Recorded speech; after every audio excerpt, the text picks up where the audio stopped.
Dans toute liberté, il existe des entraves. Le Sénégal se trouve actuellement dans cette situation. Que ce soit des menaces, on en voit dans ce métier, parfois même des agressions verbales ou même physiques, parce que sur le terrain, on a été reporter, on a été confronté à toutes sortes de répressions venant parfois des forces de l'ordre qui sont censées parfois même protéger ces journalistes. Il faut déplorer parfois l'attitude des autorités parce que parfois on voit des journaux qui ont censuré, on voit des signaux de télé parfois sabotés, coupés, on voit des journalistes arrêtés, traînés. Ça, il faut le déplorer.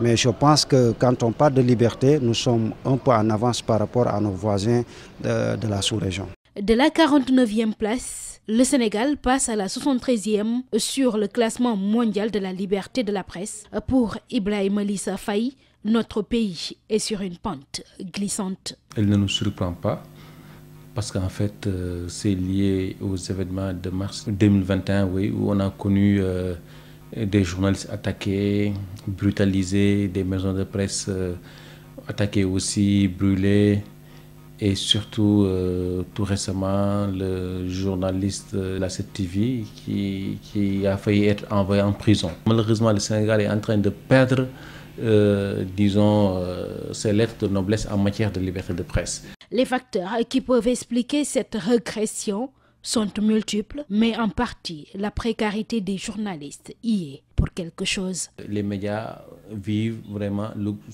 dans un gouffre, il faut le dire.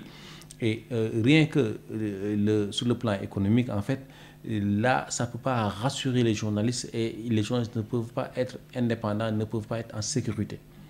Parce qu'en fait, si un journaliste a des difficultés pour toucher son salaire, il est à la merci de personnalités, d'opérateurs économiques. Un constat alarmant qui montre aussi le manque de volonté des autorités pour protéger les acquis. En tout cas, ça entache l'image même de la presse au Sénégal. N'est pas aussi journaliste qu'il veut. Aujourd'hui, tous les acquis qu'on a, c'est grâce à la CAP. Maintenant, ce foisonnement-là est la résultante de toutes les dérives que nous voyons.